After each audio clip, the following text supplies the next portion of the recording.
नमस्कार। आज हम एक ऐसे केस को समझने की कोशिश करेंगे जिसमें एक उभरती हुई मॉडल के सपने एक दुखद मोड़ पर आकर खत्म हो गए और पीछे छूट गए हैं कई ऐसे सवाल जिनका जवाब मिलना मुश्किल है।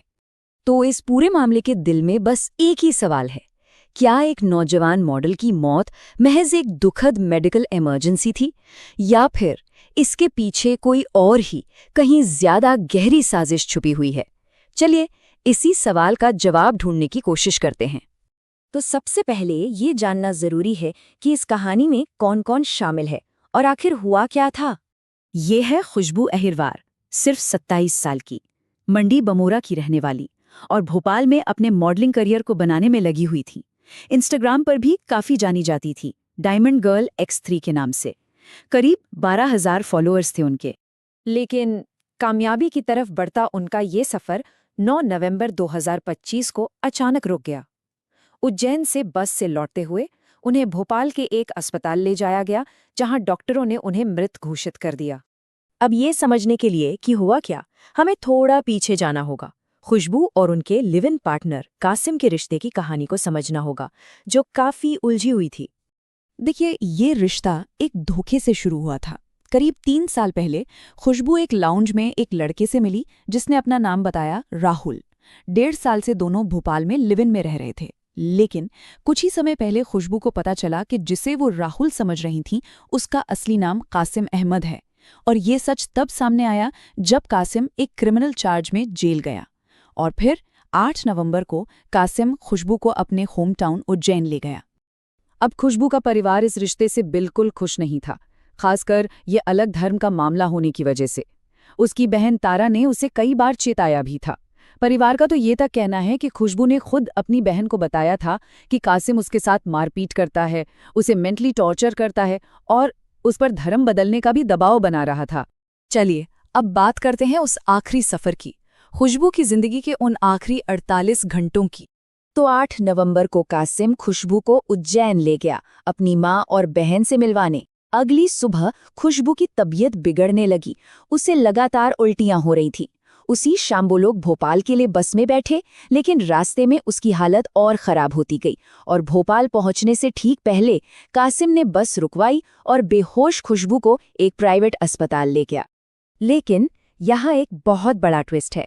खुशबू की बहन तारा का दावा है कि खुशबू ने उसे आखिरी बार फोन किया था और उस कॉल में उसने घबराकर कहा था, दीदी, कासिम मुझे जबरदस्ती उज्जैन ले जा रहा है अपनी माँ से मिलवाने, पर मैं जाना नहीं चाहती।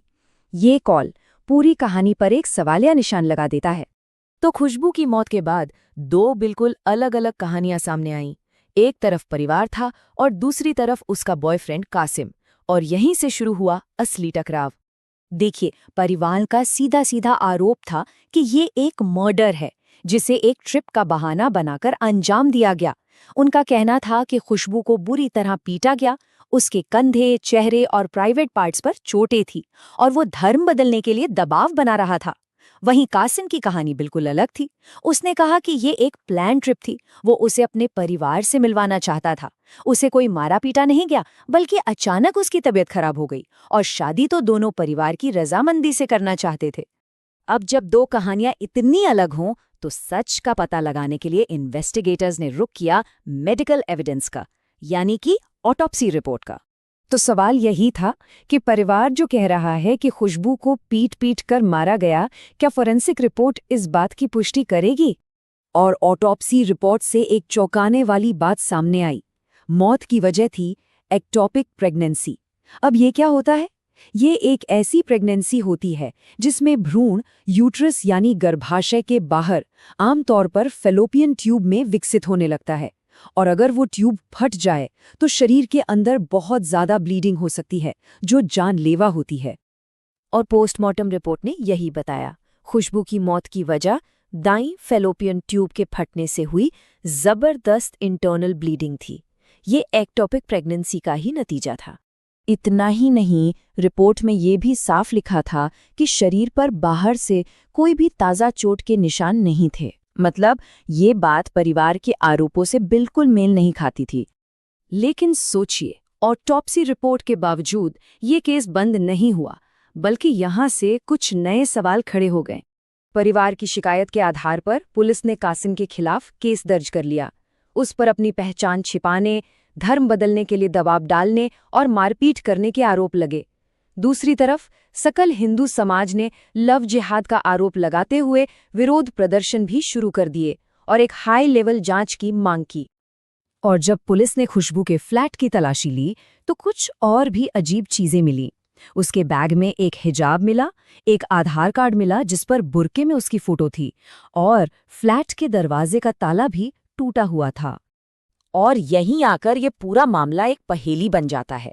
अगर ऑटोप्सी रिपोर्ट कहती है कि मौत एक नेचुरल मेडिकल वजह से हुई, तो फिर उसके बैग में हिजाब क्यों था? वो बदला हुआ आधार कार्ड किसने बनवाया था? और फ्लैट का ताला क्यों टूटा था? ये वो सवाल हैं जो इस केस को आज भी एक अनसुलझी मिस्ट्री बनाए हुए हैं। अगर आपको हमारा वीडियो देखने में अच्छा लग रहा है तो चैनल को सब्सक्राइब कर देना।